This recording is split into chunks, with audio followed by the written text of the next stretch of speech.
He said that he was so shocked when the lab phoned him to tell him that he went down to the labs and looked at the slides himself because he didn't believe it.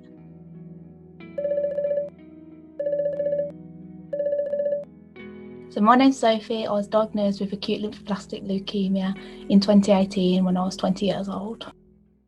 My symptoms were very vague to begin with. So it just started out with these really intense headaches, and nothing seemed to help them. Like any medication, nothing was strong enough to make these headaches go away. And it was day and night every single day for probably around a month. And with the headache, there was this weird neck pain that made it a bit hard for me to turn my head.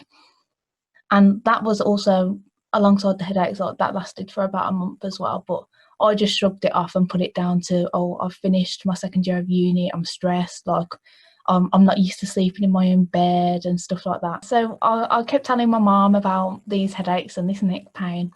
And I remember texting her while she was on holiday about it, and she was like, we're sorting you out when I get home, like we need to get this sorted out. I remember her like phoning up the GP to make the appointment because she was like, no, you need it sorted because I don't like it. Like it's there's something not right about it. I got in with the GP and he did like he was listening to what I told him, so I just said these headaches, like they don't go away, and this neck pain, like I couldn't even explain it to him. I said it's just so strange, like I can't even explain the sensation. So he did a lot of reflex checks, he checked my eyes, and he was like, I think I want you to go to A&E because of your age and because you've just finished at uni for the year. I want you to go and get checked for meningitis. The headaches, that could be anything, but the neck pain, he said, that is concerning. My mum and dad took me over to A&E.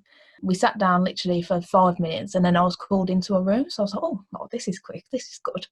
I sat down and had this ECG done, and it was literally in the room next door. And the nurse was on 2 phones, and I looked at my mum and I was like, what is he doing? Like, it can't be about me. And then he came in and he was like, right, you need to come with me. And I was like, oh, where are we going? And he said, I'm taking you around to Majors.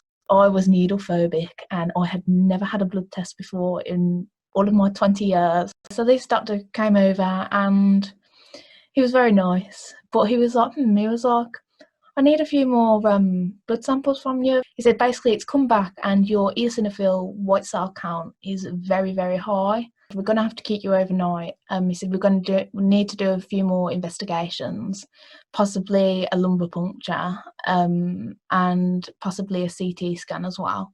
So I had a bit of a sleepless night, and they took me for the scan, and then straight after, they were taking me for this lumbar puncture, which wasn't actually a lumbar puncture. It was a bone marrow biopsy, and no one thought to tell me.